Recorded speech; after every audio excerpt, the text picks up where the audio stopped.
You're listening to theoutdoorstation.co.uk. Hello and welcome back to another podcast at theoutdoorstation.co.uk and another outdoor show special. Now, Andy Howell is a person always looking for somewhere new to explore for a walk, and at the recent outdoors show at the NEC, he spoke with many destination exhibitors to glean as much information as possible about all the attractions for all our listeners. Showing no expense in shoe leather, he covers England, Scotland, Wales and Ireland in this special compilation. So if you're seeking inspiration for somewhere to go in 2008, sit back and see which one gets your vote. Well, if you're looking for somewhere slightly different to walk this year, but still within Britain, then why not head to an area that is still relatively unknown by walkers and tourists generally? It's in England, it's one of the most stunning historic parts of the country, and it's Northumberland. And I'm with Gary, who's on a stand promoting the St Oswald's Way walk. Now, I have to confess, that's a new one on me. So, basic facts about St Oswald's Way. Where does it start? Where does it finish? How long is it? St Oswald's Way is a brand new project. Came about from a visit to a vicar in a place called Embleton in 2005 and has turned into a full long distance footpath, fully waymarked, 97 miles long from Holy Island on the Northumberland coast, following the coastal path all the way to Warkworth before heading inland and finishing at a place called Heavenfield, which is just north of Hexham, where King Oswald fought a famous battle against Cadwallon of Gwynedd. It's amazing how far the Welsh got in those days, isn't it? Now, when you said rather low key there, it starts in Holy Island. Of course, Holy Island is that's really Lindisfarne and an amazing centre of heritage, and I mean important not just for English heritage and history, but important for European history of learning at the time. The whole St Oswald story is massively linked to Holy Island and the cradle of Christianity. It is because St Oswald was in fact King Oswald when he had his battle with Cadwallon at Heavenfield, and it was when he returned to Bamborough, which was his kingdom, that he actually was the person that brought Aidan across from Iona to Holy Island to be the first Bishop of Lindisfarne. So if he'd lost his battle with his Welsh counterpart, Christianity may never eventually hit Holy Island in the first place. Well, there's the thought. And the path winds its way around to one of the most stunning locations in the country, which is Bamborough Castle. Without question, possibly the most photographed area in the whole of Northumberland. Bamborough Castle is a colossal stone rampart on top of a huge cliff within Northumberland with stunning views over the coast, onto Holy Island itself and onto the adjacent Farne Islands. But Bamborough Castle isn't the only really interesting historical place along the way. There's Dunstanburgh Castle, Warkworth Castle, Cragside House at Rothbury, Wallington House as you head down to the bottom end of the walk at Kirkwelpington. The historical interest element of the walk is massive from start to finish. And I mean, this is stunning countryside, but it's not particularly difficult walking, so this is something that any leisure walker could seriously set out to tackle. Without question, our actual route's split into 6 very manageable sections for most walkers. The first 3 sections are all along the coast, so are predominantly very flat. They're all on public footpaths that are well maintained. The route itself actually is a project, has a guidebook and a map pack, and unlike some of the other long distance footpaths, there's money from the sales of those actually comes back into the route, so we're always able to repair stiles, fix gates, do a bit of textiling to make sure that the footpath services are manageable for all levels of walkers. And for a holiday it will take me 5 or 6 days, 7 days at a leisurely pace? Leisurely pace, there's 6 sections that we do it in, but there's a variety of other ways of doing it. There's some people who like to do it in a more challenging 4 days, right through to a programme that one of our project officers, a guy called John Monks, does through his company Shepherd's Walks, who does it over a 10-day stretch. So, it really is accessible, whatever your level of expertise and fitness, which is one of the key things that can put people off long-distance footpaths. But we're pretty confident that it's a market for absolutely everybody on St Oswald's Way. And like all of these long distance walks, you don't really want to rush them too quickly because there's so much to look and see along the way. Without question, St Oswald's Way would almost be a crime to do it too quickly because there is so much to see and do along the way. Whatever your other interests are, whether it be the history of the fantastic sites along the way, the bird watching that's incredible within the area of outstanding natural beauty, or just the stunning seascapes and landscapes and skyscapes that Northumberland has to offer as a really unspoiled county. And what about accommodation? I mean, is there some wonderful Northumberland hospitality to look forward to? It's wonderful Northumberland hospitality in every way, be it through your bed and breakfast accommodation, your campsites, your fantastic pubs, the route passes places that have famous food stuff from of real national significance, including the well-loved crasta kippers, which I'm sure you get for your breakfast somewhere along the way. Okay, and if I wanted to know more about this, everybody's on the web these days. Have you got a website? Yeah, very much so. Our website's www.stoswaldsway.com. Really good, informative website with a very good page for useful information where you can contact us and we can plan a full itinerary for you so you don't actually have to worry about the phoning round trying to get accommodation and baggage transfer. We can do all of that for you. Okay, well, it's one of our newest long-distance footpaths. It's stunning countryside if you've ever been there, and it certainly looks to me as if that'll be a wonderful week's holiday. That's great, yeah. It's a project that we're very, very proud of, and hopefully it will bring people to Northumberland. It's a county that once you visit, you almost invariably return, and St Oswald's Way can only help with that. Well, Gary, good luck. Thanks very much indeed.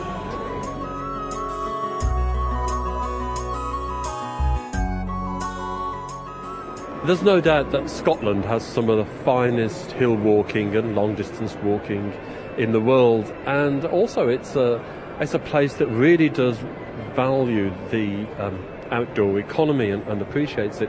And it seems that almost every year at the outdoor show there's a new trail or something that's going on. And this year I'm at the Cataran Trail stand, which is a new trail for me. And I'm with Mick and Bob, who are going to tell me all about it. Now, this is unique, Bob, because it's, I think, the first long-distance circular trail, is that right? It's a 64-mile circular long-distance trail, and we're led to believe it is the only one in the UK that is completely circular. And so that would take us, anything from... Anything between 2 and 5 days. Okay, so it's probably an ideal trail for somebody looking for, maybe their first long distance walk or something different, because this is very different to, say, the West Highland Way, isn't it? It's stunning scenery. I mean, as we speak, there's a video running in the background, and I must admit, it's going through some absolutely stunning countryside. It's the Cataran Trail was formed basically to boost the economy of East Perthshire and West Angus. And it's been so designed that you can walk it in 4 days, 5 days, and each time you come to the end of your day's walk, there's hostelries, there's shops, there's hotels, places to stay, bed nights, and when you've got that on top of the stunning scenery that's out there, then it certainly is a great boost to the economy of East Perthshire, Blairgowrie and East Perthshire, and Kirriemuir and West Angus. So we've got some stunning walking during the day, much of it, I guess, where you'd be lucky to meet another person, but each evening you've got wonderful hospitality, some of the most beautiful little towns like Pitlochry, Blairgowrie. It sounds almost a kind of perfect combination. Yeah, I think that's right, and also the culture of the place as well. Kirriemuir in particular is noted for its folk festival, quite a big event, and you'll have heard of the Kirriemuir Ball, no doubt. So the whole area is, I think, quite unique. It's quiet, it's not busy, and the accommodation providers, they're very often just local families and local husband and wife teams that are providing it. And the towns are quite different to one another as well. Blairgowrie is quite different to Kirriemuir, so it's definitely worth a visit. my experience in that part of the world is that the hospitality at B&Bs and small hotels is just absolutely out of this world. That's correct, yeah. I think that's quite true to say that. Yeah, so it's a good 5 days, good week, and something that's been promoted for people of all ages as well. Yeah, certainly. We've had people from as young as 2 walking the trail to people of 90 years old. It's not a demanding trail. It's there's a lot of different aspects of the countryside you will go through: Forestry Commission land, agricultural land, heathland. There's something for everyone out there, and it's a nice, enjoyable walk. And I think it is also fair to say that we've got some very good, friendly landowners out there, which counts for a lot these days. Yeah, so this is a walk that's well within the capabilities of most ordinary leisure walkers. Yes, it is, and I think we should also mention the wildlife as well. The area is quite rich in a diversity of, in particular, alpine plants, and we also have quite some spectacular birds of prey in terms of the golden eagles, the peregrines. We also have ravens, so you're very likely to see these, and of course the roe deer and the red deer. And of course you've got lots of literature to help back up the walk and help them identify the wildlife and that kind of thing. You've obviously set out to provide all the right kind of infrastructure that you'd associate with a long distance trail. Yeah, that's right, and I think we should also mention the guides that are available. We have both in Perth and in Angus, we have countryside rangers who are available to give guided walks out with the Cateran Trail as well, but also on it. And we have local guides, mountain leaders that can take folk on walks as well. So, you can either go by yourself or you can go guided. One of the things that fascinates me a bit about the outdoor world at the moment is just how much contribution it's making to local economies. I'm not quite sure we've quite appreciated just how significant it is, but I'm fascinated in the way that this has been designed partially as a way of stimulating the local economy, because presumably this is something that's more or less an all-round year business.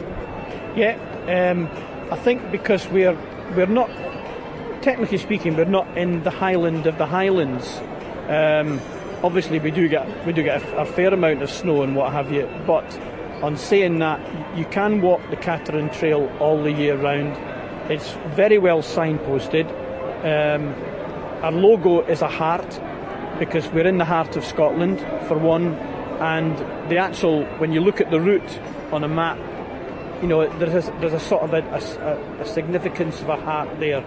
And it is managed by Perth and Kinross Countryside Trust, who are a great believer in outdoor recreation, responsible outdoor recreation, tied in with boosting the economy and getting people out there to enjoy the countryside and recreation. Okay, well, it's all the year round walking, but some of the photographs you've got on the stand show it in the autumn, and it looks to me as if that must be a stunning time of the year to do this walk. Well, yes, that's quite right. As Bob has said, the Cateran Trail goes through forestry as well, and not just commercial forestry. There's also semi-natural woodland as well. And it is in the autumn.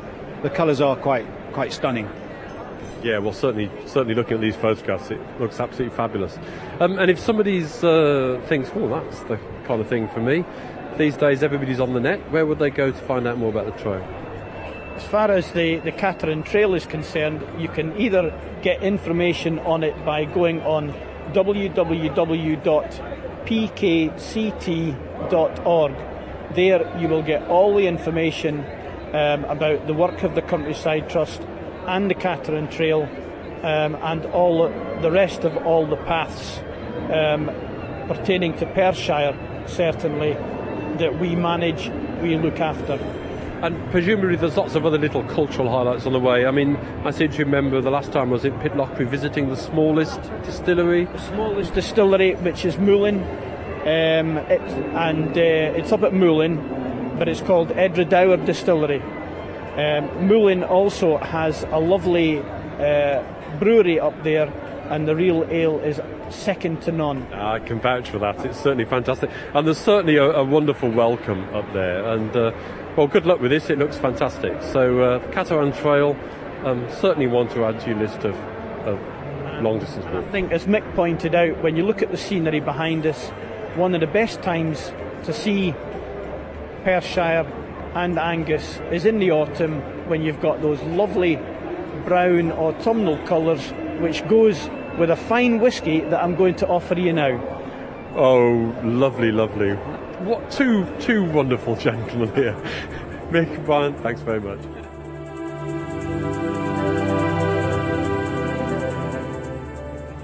Well, when many of us think about North Wales, we inevitably think about the Snowdonia National Park. But it has one little difficulty, that it can rain quite considerably. But my experience is, whenever it's raining in Snowdonia, if you just drive a little west of the lovely island of Anglesey, the sun's inevitably shining. And Anglesey is promoting itself increasingly these days as a centre for outdoors industry. And I've got Rosie Franklin with me, who's going to tell me all about the charms of Anglesey. So, Rosie, it's not something maybe that we would associate with a terrific range of outdoor activity, but certainly you're promoting a lot of stuff here. We are, yeah. Anglesey's a great all-round activity base. We're an island, obviously, so we've got fantastic coastline, which is an area of outstanding natural beauty, which is actually the biggest in Wales. So we've got fantastic coast, which makes for great walking, great water sports, sea kayaking and diving. And there's now a coastal path, isn't there, all the way around the edge? And is that now completely open? It is pretty much complete. The Anglesey Coastal Path is 125 miles long, and we recommend you take 12 days to complete it. Then you can go all round in a big circuit and finish where you started. Of course, in those 12 days you've got a phenomenal variety of terrain, haven't you, from high clifflands to the wonderful dunes of Newborough, and with the Snowdonia Mountains in the background, and some lovely hospitality in some of those little towns and villages. We have, yeah. We've got world famous rock climbing at Gogarth around Holyhead Mountain, and some wonderful, spectacular rocky scenery along the north coast.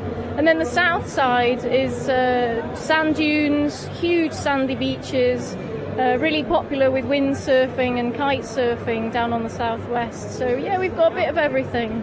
And obviously there's a lot of water sports, there's a lot of sailing and sailing schools in the area.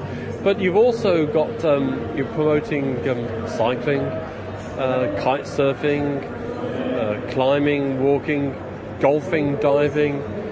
How would somebody get a feel for that variety? I mean, is there a place on the web that we can go and have a look at? Yeah, we've got a website at www.visitanglesey.co.uk. The Coastal Path also has a website at angleseycoastalpath.co.uk. So there's lots of information there to give you ideas of where to go. So Anglesey remains a great place to go if it's wet and horrible in Snowdonia or just over the Menai Straits, but actually it's a real destination in its own right. And a 12-day coastal walk around Anglesey strikes me be a stunning holiday in the height of summer. Yeah, it really does complement Snowdonia. We've got a different offer. It rains less, definitely, and it's just a little bit gentler than Snowdonia. So, you know, if you're coming to North Wales and fancy a couple of gentle, relaxed days, or even some exciting days, you know, doing the water sports, then Anglesey really has got a lot to offer. Okay, well, Rosie, thanks very much, and let's hope people take you up on your offer. Cheers.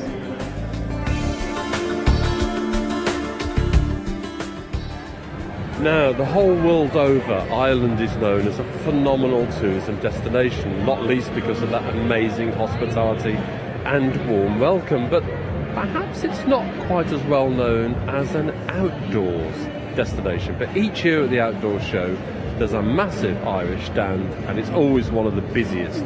And so this year we thought we'd have a proper chat about the range of activities that Ireland has to offer. And I've got with me here the woman who knows everything about Ireland, Margaret.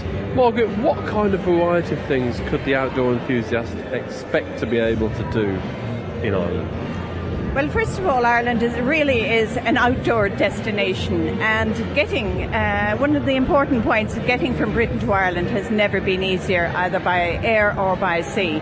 What people get to see and do, we're very much a rural-based country, obviously. We have wonderful compact cities, but you're always right on the doorstep of some wonderful adventure. And to help me to explain all that to you, I have some people here who are the experts on all this sort of thing. I have Marie, who represents the Cork-Kerry tourism, the southwest area of Ireland.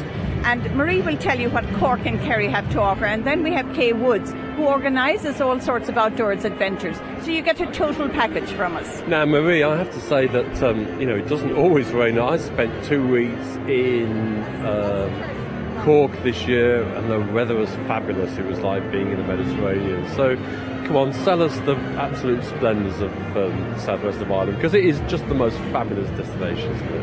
Cork and Kerry are a wonderful destination. I think really down in Cork you're influenced by the Gulf Stream, so we do get the best of the weather that is in Ireland. Not to say that it doesn't rain sometimes, but I think that just whets your appetite for all of the types of adventure that are on offer.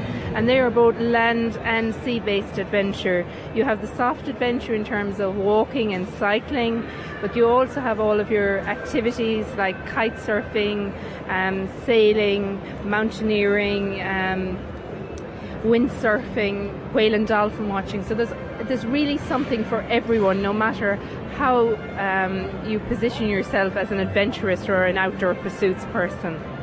There's some great hill walking.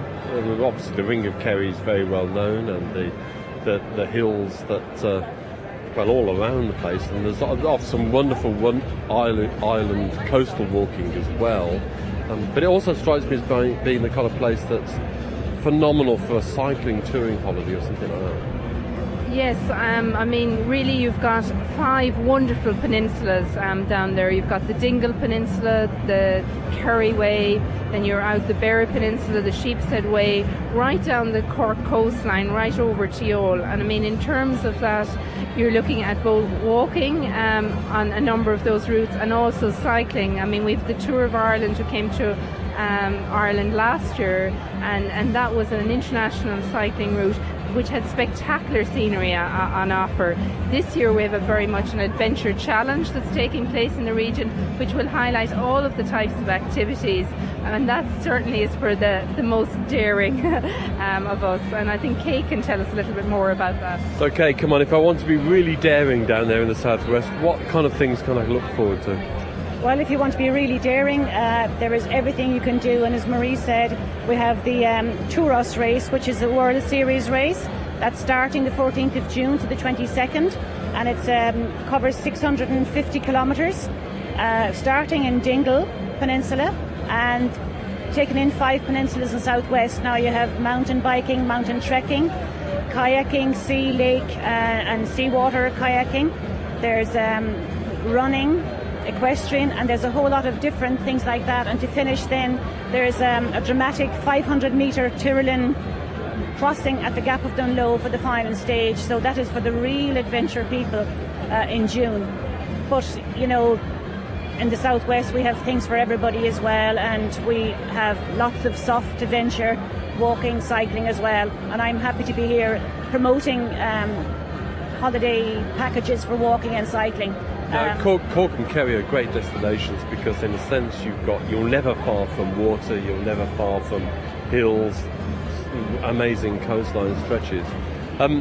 Somebody wants to get a feel for the variety that's available. Everybody's on the web these days. Where would you look? Well, you can go into the Cork Kerry website, which is discoverireland.ie/southwest. And if you want to do specific packages, we offer, it's www.govisitireland.com, and we do weekly packages, both guided and independent. And we also cater for somebody who might like to climb Ireland's highest mountain, Crawntoul, on a daily basis. We can get you a guide.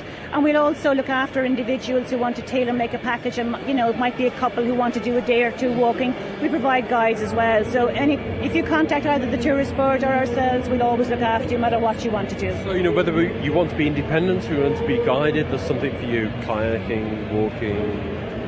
sailing. I mean, the sky's the limit, isn't it? So, and all the time you've got that wonderful tradition, Irish hospitality, with those lovely little towns and compact cities.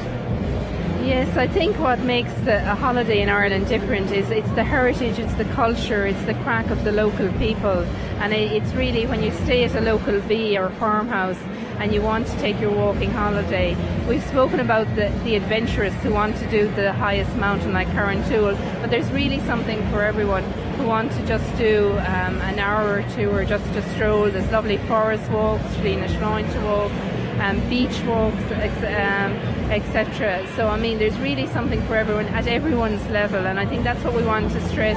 We really want to get people out in the fresh air, enjoy the countryside, and enjoy the heritage and culture that Ireland has to offer.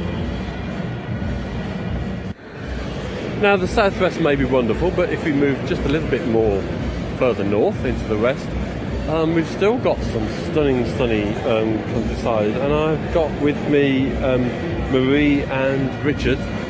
And now, Marie, you cover the area kind of around Galway. Yes, Galway, Mayo and Roscommon.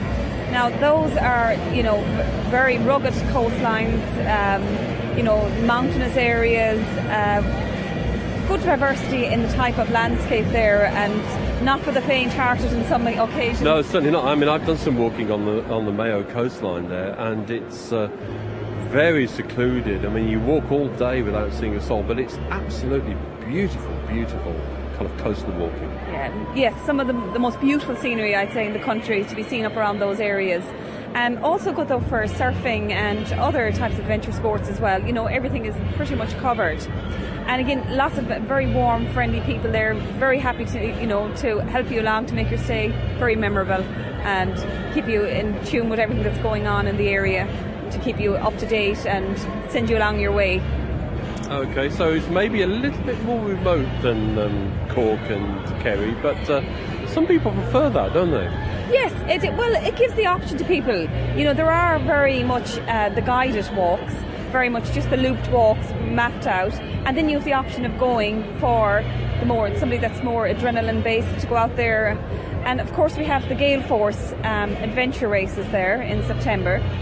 And we now have a new rat race coming that's going to be in Galway in September as well. And that's urban based. So that's going to be done in all around Galway City.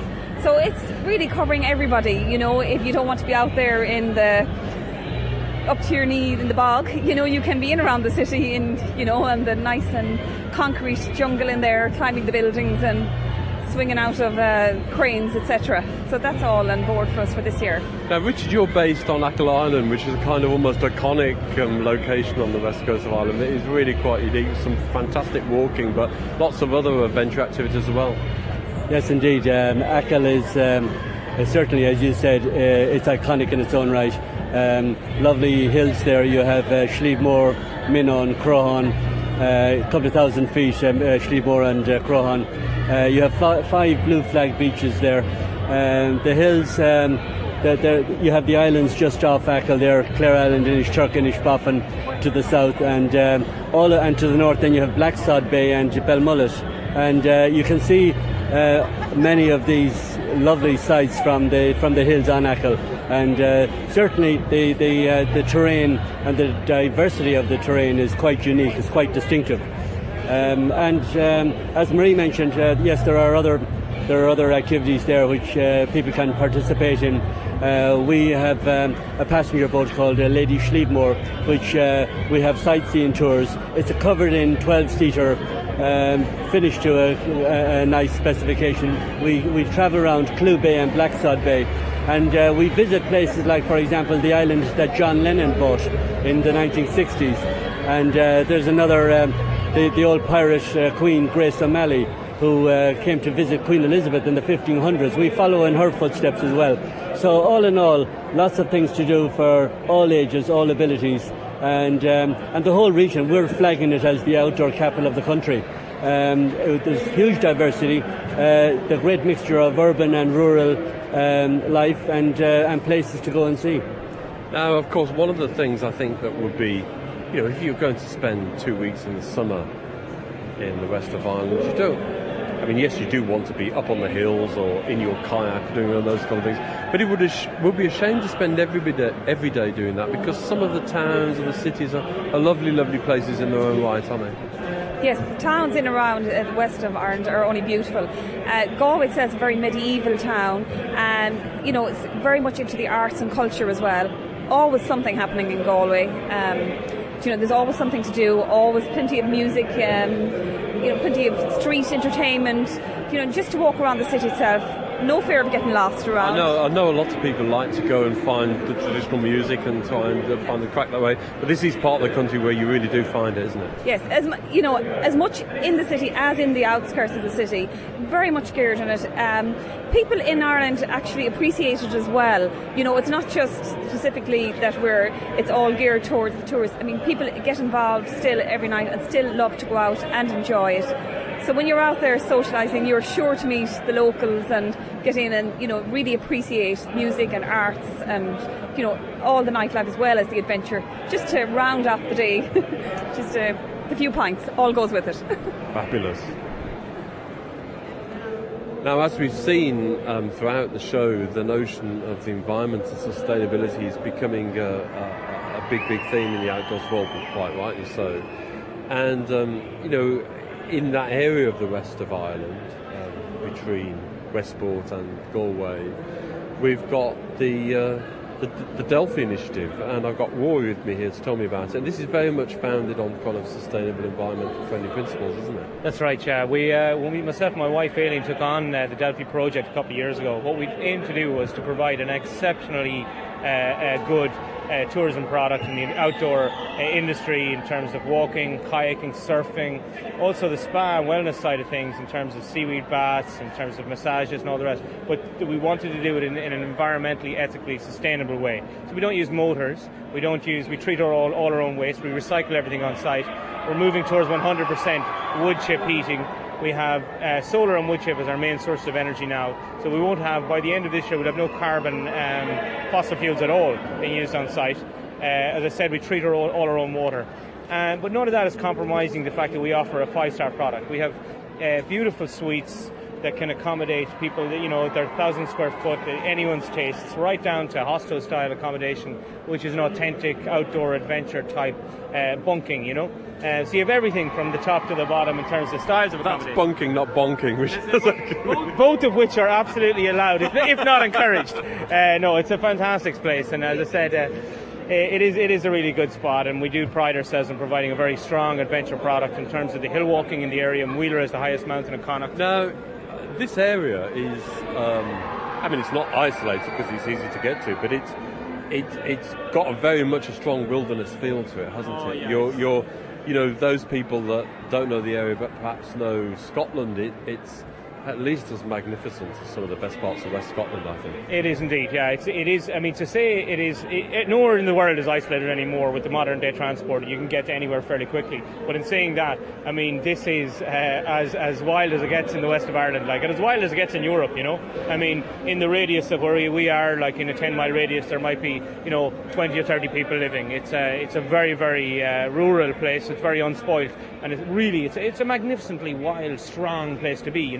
You can feel the strength of the nature when you're there, So it's wild, but it can be as comfortable as you want, or as comfortable, as little comfortable yeah, as there's you want. no harm in having the seaweed baths. And it's sustainable and environmentally friendly as well. That's Fantastic. right. And if we wanted to know more about the Delphi project particularly, web address? The web address is really the best way to go, and that would be delphimountainresort.com. And that's definitely the best place to go. There's a booking engine there and everything. You can find out all about myself and Aileen and why we're trying to do this and why we're what we're doing in the west of Ireland. Oh, it sounds fascinating venture. Good luck to you. Now, Margaret's back with me again now.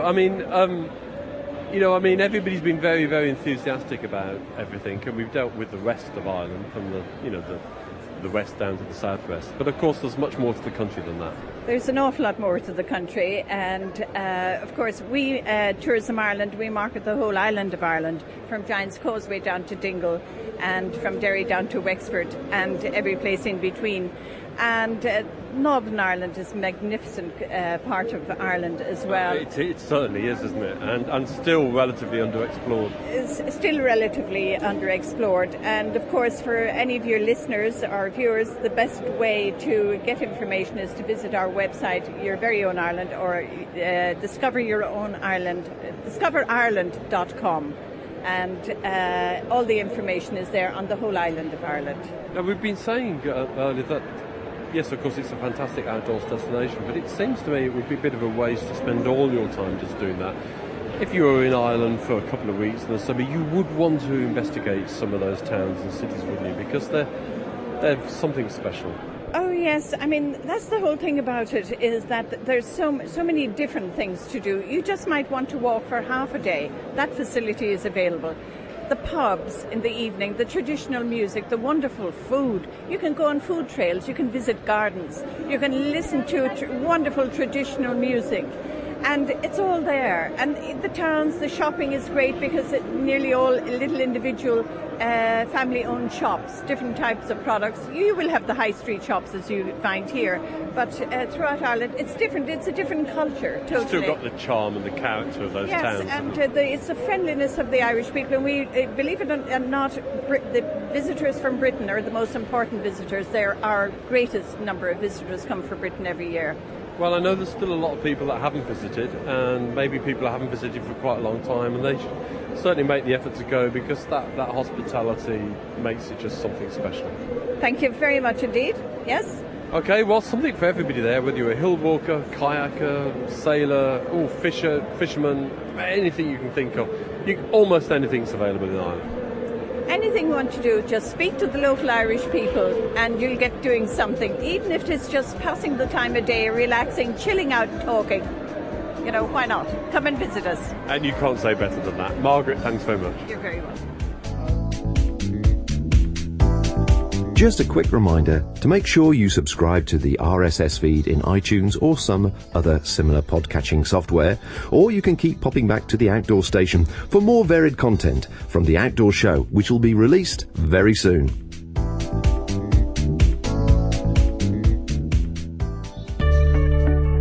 This independent programme has been brought to you by the Outdoor Station, the exciting new way to see and hear free information about the outdoors world.